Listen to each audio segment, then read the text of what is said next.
Hi, I'm Jacob Marshall. I play drums in the band Mae. I'm Dave. I sing and play a few instruments in the band Mae. My name is Zach, and I play guitar in Mae. Awesome. So, before we get into the new amazing album, here at Bionic Buzz, we're all about people's passion. Where did your passion for music come from? Was there a certain album, live performance you saw that inspired it, or was it always just naturally for you as a kid? Oh, that's awesome. That's a great question. My dad was a singer in a band when he was really young. Nice. And my mom played the piano around me when I was very young as well. So I grew up just in a household where I was hearing my parents sing a lot and play music all the time. I remember car rides in town were just like full of loud radio blasting and just singing and harmonizing and stuff like that. And so really my parents individually both had like strong influences over me musically growing up. Cool. Mm-hmm. I would say family was a huge part of it. My dad was also in a band. He played electric guitar.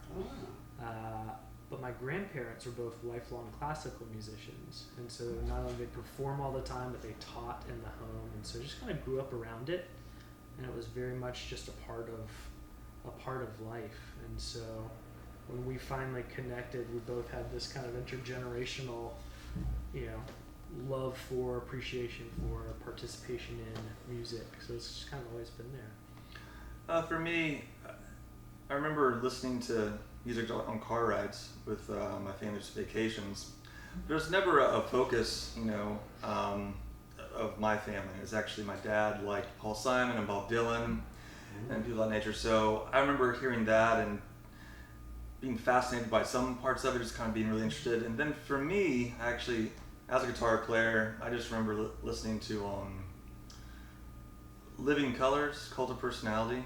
That song. For some reason, my brain just goes to that song when a question like that is asked. I remember listening to that cassette single a whole lot, and I was really fascinated by the sounds. That single takes me back. Oh, yeah, cassette single. So Vernon Reid, I think is the guitar player's name.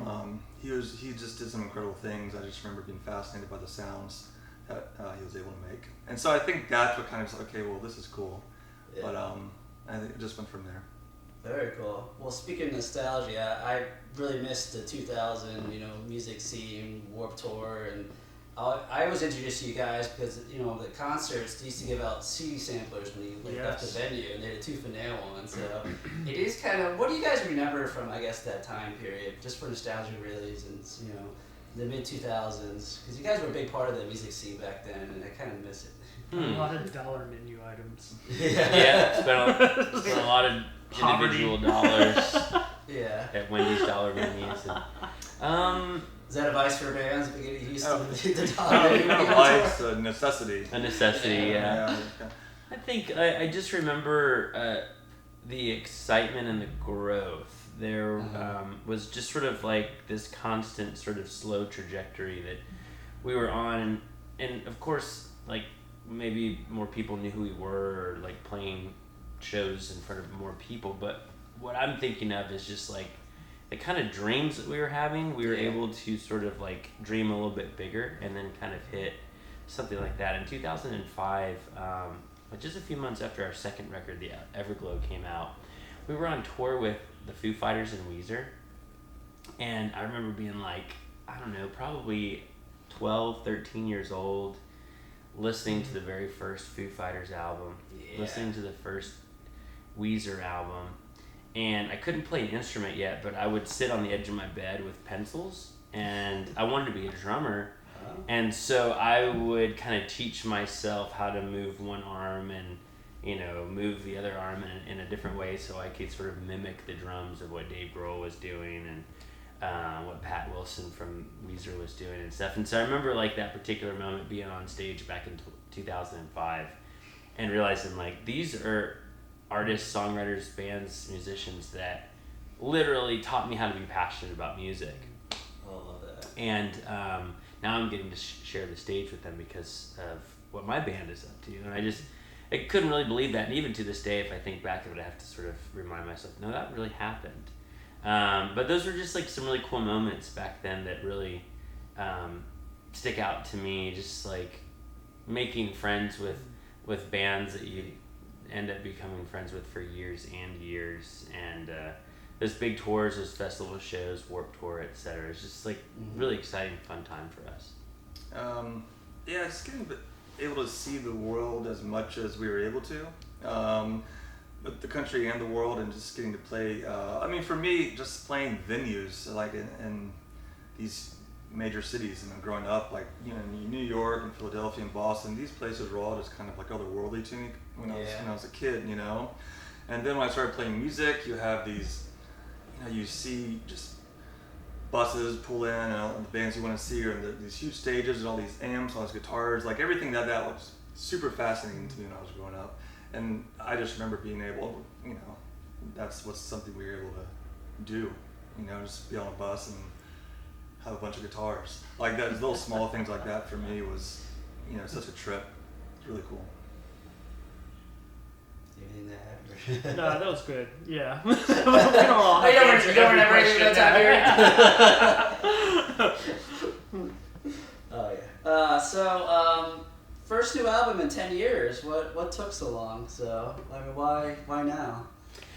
We took a break with intention back in like 2011, and the band is from Virginia, and the three of us needed to spend some quality time elsewhere. Yeah. And so all three of us live in different parts of the country now, and have families, and you know, have plenty of other things going on that turn us on and keep us excited in our lives. And Mae is very important to us, so if we're going to put Mae down, it's also because Mae means that much to us that we want to make sure that when we do pay attention to Mae, when we do write music, when we do think about touring, when we do think about collaborating together, we don't want to sort of do Mae. We want to full on do Mae. So that also meant that when it was time for us to take our break beginning in 2011, we had said, like, this isn't an end to our band by any means, but we are definitely going to take a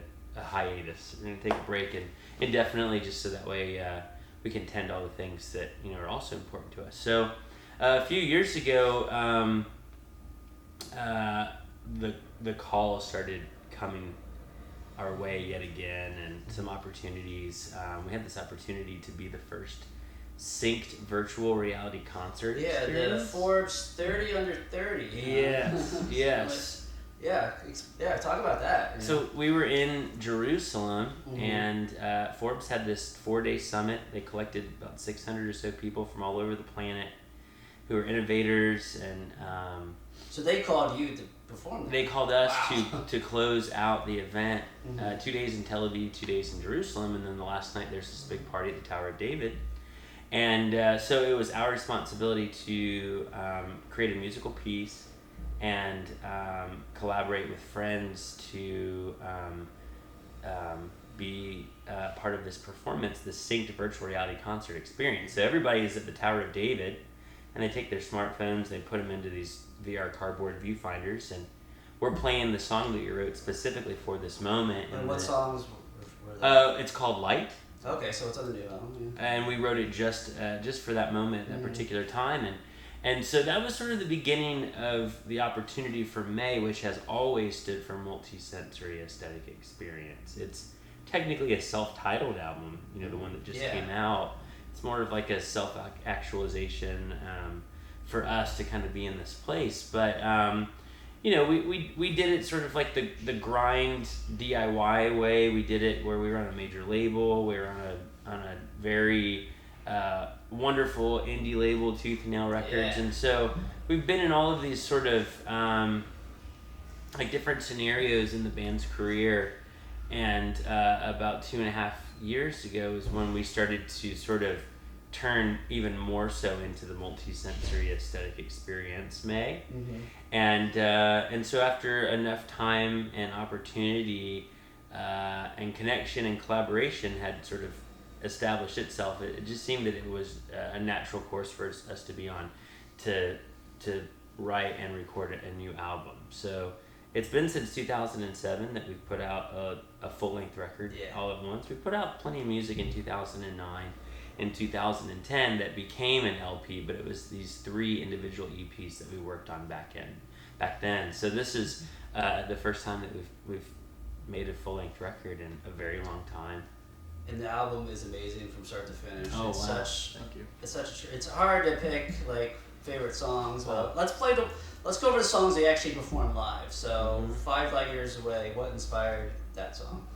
5 Light Years, that was a combination of just wanting to, I remember I was actually scoring a piece of music for a commercial, and something to do with space, or? Well, it had to do with, they were asking for EDM traits. And okay. I'm not too big of an electronic dance music fan, but I was like sort of looking through a catalog of songs that had been suggested, and then I just started kind of like taking interest in some of the sounds and some of the dynamics. And so actually 5 Light Years at the beginning for me was just this little, it was like a nudge to work on a commercial idea. And then once the music was starting to come together a little bit more, I wanted to make sure that it wasn't a commercial, that it was something that was available for Mae, for our album. And so did you end up writing that song, another song for the commercial, or? I didn't submit it because I wanted to keep it. This one's mine. Yeah, I wanted to not have it be a 30-second sort of little thing, but I wanted it to be a song with a journey and, you know, a lot of ebb and flow and dynamic to it. So is there a part in the song that like the Goodbye My Love part, or wasn't originally intended for? It is. It's the Goodbye My Love part. It's yeah. that breakdown where it kind of cuts in half and Yeah. and gets, you know, really breakdown-ish, and that was something that that inspired, like that commercial inspired that little musical moment. And then when I heard it, I was like, oh, I want to use this somewhere else. So. All right. What about Sing? Great song. Sing actually was inspired by the lyric. Open up until you know there's more than either or was the line that I had way before I had any chord progressions, any melodies, anything like that. And lyrically, that song, or aspects of that song lyrically, had been around almost since the very beginning of us talking about writing a record. But it was one of the last songs that was written and recorded for the album, and actually kind of came together really fast. But one of the main themes, I think, or sub-themes of the record is this opportunity for inclusion. Sort of let's not hit you over the head with it, but community is very important. And opening your mind up to just something being right and everything else being wrong. You know, the idea of getting way past the either or. That was something that we've been opening ourselves up to, and writing songs about stuff that is meaningful to us. That lyric was something that had been around since the very beginning. All right, I'm going to quiz you guys right now. This is only a test. What is the binary codes and no promises? Do you actually know? Yes, of What course. is it? It's 10001001001100110. Wow, that's well, like, what does that I stand had to for? sing it. I had to sing it a bunch of times. I know. Okay, you play those song live, so I didn't know if you. You know, it's really funny. It's just a hook. Zach and I. I was thinking like the Bush 16 Stone. They used to have the binary. Oh yeah, of course I remember that. Yeah, of course so. on the front album cover. Zach had this idea for a song. I had an idea for a song, and that sort of moment where we were connecting our ideas to each other was sort of based around this hook that I had for just singing binary. And the song itself is sort of like about how it would be so nice for us to have these relationships that are artificial, you know, like the ones that as soon as we screw up, our partner we could just turn an off switch, turn it back on, and they won't remember anything that we've done, and vice versa. And so it's kind of like a sarcastic like sort of song about artificial intelligence even, but and a bunch of other things, just real life relationships. But Yeah, that just kind of started with a few simple hooks, and one of them was a hook in binary. So But the it binary doesn't stand for, it doesn't, Okay. yeah. So As far as, I I mean, wonder if there's like a hidden meaning to I'm it. sure it might, Yeah, It's a code that's going to unlock something in the near future. Yeah, I wonder if we'll learn that we shouldn't have used that code, or if that actually means something even more valuable to the song now. All right, let's go back to the VR thing. So now you can buy like the VR, I guess, album. Yes. And then it folds up into you can put your phone into it. Exactly. And then does it go along with every song at your concert, or just like new ones or certain songs? As far as concert goes, it only is currently for our opening track that we're playing live, but it will be something for accompaniment for all songs on the new record. Gotcha. The new record will have a virtual reality component to it across the entire album. Very nice. Now, are you guys like into VR? Do you have like a PlayStation VR or Oculus or yourself that you play, or? I personally don't. Yeah. But you Just- do. Yeah, I do have an Oculus Rift. Yeah. What do you like to use it for? Really for this kind of creation. Okay. Yeah. So you've been pretty hands-on in the VR for you Yeah. guys. Okay. Yeah. We work very closely with an amazing coder and 3D animator. Maybe he knows the binary code now. Yeah, he You should ask him. does. Yeah. Very cool. So what do you see in the future? Like a VR music video, or like? It's slightly, but it's different than that. So a lot of music videos are conceptual in nature and narrative in nature, but the idea behind Mae has always been the way that sound and light and color and texture kind of play together, or taking this sensation you have of harmony and music and kind of expanding that to the rest of the body and the other senses. And you know, if you're at a concert and there's like an amazing light show, there's something powerful about that combination, right? It's additive, but it's also like, it's more than just like watching the lights by itself or listening to the song by itself. It's the combination and that connection that is super powerful.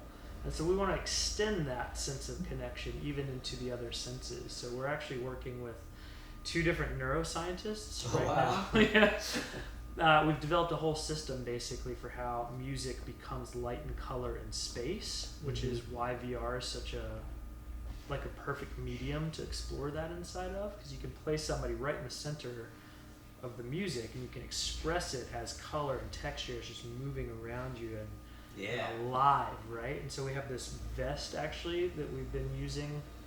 It's called a haptics vest. Wow. And so the particles that are kind of moving around based on the music actually can brush by you and activate vibrations. So you're actually feeling the music across your body. There's moments of fragrance. Like we really want to create a kind of moment that hasn't really been, possible to have before, just because the technology didn't exist, right? And so we're trying to play with these new technologies in a way that leads us to a specific kind of experience.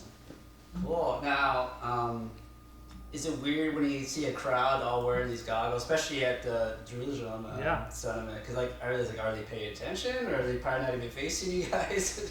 I feel like for me that was one of the weirdest, most beautiful moments I've ever had as a performer. Because normally you feel like you've got a whole set of eyes, like kind of staring at you and observing you. And this is like the first time like you look out and nobody's really paying attention to us, and we couldn't see anybody's eyes. It was like this reverse kind of voyeurism of like, oh, are they having fun? Like, are they enjoying it? And because it was the first time anything like that had ever happened, there was a novelty in that moment where people, I think, realized they were part of something special. And for us, it was certainly special. We really hoped it would work. Like when you've never done it before, everything could go wrong and very publicly. But fortunately, it just it all came together beautifully.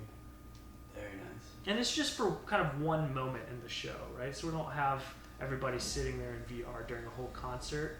It's really kind of the ability to take a whole group of people onto a journey inside of this world that could never exist previously in a concert. Oh, well, I think the new album's a whole journey from start to finish. So, cool. Is there anything plug coming up? Anyone fans can expect? More tours, I guess. I think right now we're just sort of like got a handful of spot shows coming up. We're playing our friend's have a podcast called the Bad Christian Podcast, and Oh. we're playing the Bad Christian Conference next month in Dallas, and we're gonna. What is that? It's sort of like I think it's more like a podcast that is discussing topics around like the deconstruction of Christian faith, and so you have a lot of these bands like ours who put out albums on tooth and nail and kind of grew up in this American Christian subculture and kind of had to break the ceiling that was placed as a result of kind of growing up in that dynamic. And there's a lot of things to discuss, just regular topics, political topics, just scene topics, music topics, entertainment, and sort of through the lens of like American Christianity. And you don't have to be a Christian to be a contributor or a listener. And so we've kind of brushed up against a lot of different spiritual topics in our songs over the years, and so we're invited to be speakers and also to perform next month there. We're going to be in Japan, we're going to be in Hawaii in March, we're going to be in Brazil in June, and besides that, I think the main thing is that it's been so long since Mae's put out an album. It's just to say thank you to anyone who wants to kind of ask us questions about it, because we're really proud of it and we really would love it if people listen to the new album. Yeah. Well, thank you guys so much for your time to talk to me. Thank you. Appreciate it.